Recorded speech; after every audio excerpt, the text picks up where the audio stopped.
Welcome to Palace Fundamentals, your source for news from the Faroe Islands, Greenland, and Denmark. You can find more videos like this on our YouTube channel, and the sources for everything we're talking about today are linked below. Let's jump right in. First up, we have some news from the Faroe Islands. The Faroese company Ocean Rainforest has acquired a majority stake, 60%, in the Mexican company Alamarsa. Alamarsa owns the brand Algamar, which produces a range of products derived from seaweed. Interesting. So what kind of products are we talking about here? Their products are primarily used as biostimulant growth agents for agriculture, especially for fruits and vegetables. Algamar also makes seaweed extracts for food cosmetics and animal feed. This acquisition means Ocean Rainforest is positioned to offer a wider range of products and expand further into the global marketplace. Okay, that's a significant move for a Faroese company. What else is happening internationally? There's been some discussion surrounding the safety of the Grindadrop in the Faroe Islands. The chief of police, Michael Bolson, has stated that the police are prepared to ensure safety during the hunt. However, they won't prevent individuals from being present just because they oppose it. This follows criticism from former Sysselman Jens Jensen regarding police actions during previous hunts. So the police are emphasizing safety for all involved, regardless of their stance on the hunt itself. Precisely. Moving on, there's been quite a bit of concern regarding damage to undersea cables in the Baltic Sea. Tomas Lemanauskas, the deputy head of the International Telecommunications Union, says fishing vessels and their anchors are responsible for roughly 80% of this damage. I could see how that would be a problem. Are there any other potential causes for the damage? Of course. Natural disasters and the normal wear and tear cables experience over time could also be contributing factors. Makes sense. Let's shift our focus to Greenland. There was a recent poll conducted among students about the independence movement. Wasn't there? Yes, there was. The poll revealed that a slight majority, 54% of students, do not believe Greenland should become independent right now. 46% expressed support for immediate independence. Interestingly, 74% of the students polled admitted they didn't feel adequately informed about what independence would actually entail. So it seems like there's a real need for more education and open dialogue on this topic. Absolutely. Now, switching gears to the ongoing situation in Ukraine, the United States has sent a document outlining 6 points to its European allies. This document includes questions about a potential peace solution in Ukraine. What kind of questions are we talking about? For instance, the document asks which countries would be willing to send soldiers to Ukraine as part of a peace agreement, and what the potential size of a European force might be. The U.S. is also inquiring about what its European allies need from them to provide security guarantees for Ukraine. Additionally, the document asks the question of whether European countries are prepared to increase sanctions against Russia. That's a lot to unpack. Any reactions from the European allies so far?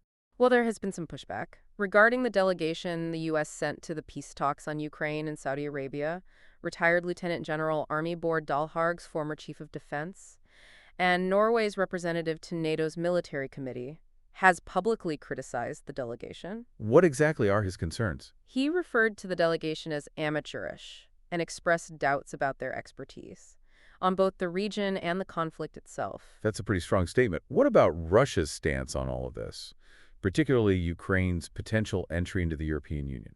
Kremlin spokesman Dmitry Peskov has stated that Ukraine has the sovereign right to decide whether or not to join the European Union. However, he was also clear that Russia has a different view when it comes to Ukraine forming defense alliances, citing security concerns related to defense and military alliances. So a nuanced stance from Russia. What other developments are there on the diplomatic front? Ursula von der Leyen, president of the European Commission, recently met with Keith Kellogg, the U.S. Special Envoy for Russia and Ukraine. During the meeting, von der Leyen emphasized the crucial role the EU is playing in ensuring Ukraine's financial stability and defense. She also highlighted that the EU's contribution to military assistance is on par with that of the U.S. It sounds like the EU is firmly committed to supporting Ukraine. Yes, and von der Leyen reiterated the EU's commitment to a just and lasting peace in Ukraine. She expressed a willingness to cooperate with the U.S. in efforts to stop the bloodshed and secure a fair and lasting peace for Ukraine and its people. Okay, now let's shift gears and take a look at some local news from the Faroe Islands. There's an ongoing debate surrounding the planned route for the Suðuroyartunnelin, also known as the Suðuroy Tunnel. The current proposal from PF Suðuroyartunnelin suggests a route that goes via Trarhamar and through Djupadalur to Sandvík. So what's the alternative being proposed? There's an alternative proposal that suggests connecting the island of Skúvoy to the tunnel. This would place the tunnel entrance north of the village of Sandur. Proponents of this alternative route argue that it would be safer, more environmentally friendly, and beneficial for emergency response efforts. They also point to the potential for future development on the island of Skúvoy. That's certainly a lot to consider when planning such a major infrastructure project. Absolutely. On a lighter note, tickets for Bryan Adams' upcoming concert in the Faroe Islands are set to go on sale at noon local time. That should be a popular event. Now, what's the latest news from Greenland? Ice in the Nuuk Fjord is currently causing problems for boaters. Just yesterday, 4 boats became stuck in the ice, requiring assistance from the police cutter Seasock. That sounds like a dangerous situation. Yes, the police are urging boaters to exercise caution and ensure they have the necessary safety equipment when navigating icy conditions. Good advice. Now let's turn our attention to the weather report, starting with the Faroe Islands.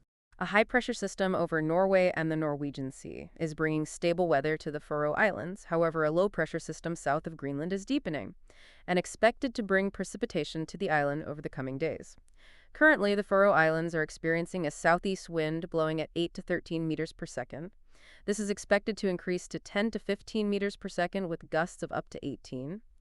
The skies are cloudy with showers, and the temperature ranges from +4 to +8 degrees Celsius. What's the outlook for the next few days? The wind will shift south and then west, increasing to 8 to 13 meters per second with possible gusts up to 18. Expect mixed cloud cover with rain or showers. Temperatures will remain mild, ranging from +5 to +9 degrees Celsius. Strong wind warnings are in effect for Íslandsbanka, Munkagrunner, Fugløyarbunka, and Íslandsrøyder. And what about the weather in Greenland? The Greenlandic Broadcasting Corporation is reporting the following temperatures across Greenland.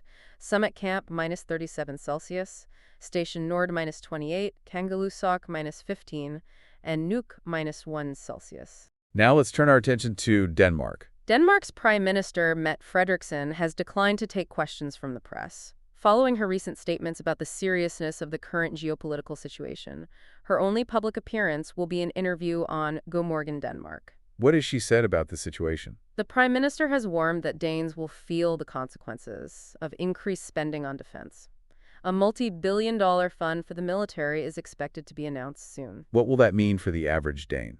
In an interview, the Prime Minister acknowledged that this shift in spending will likely be felt in Danish homes. She stated that Denmark has been able to allocate funds to various areas like welfare, education, and green initiatives, but that a significant change is now necessary. Has there been any response to this? Aja Chemnitz, a Greenlandic member of the Danish parliament, has expressed concern over the lack of respect and equality in the relationship between Denmark and Greenland. She acknowledged that while the situation has brought more attention to Greenland, there is a need for greater respect in the dialogue.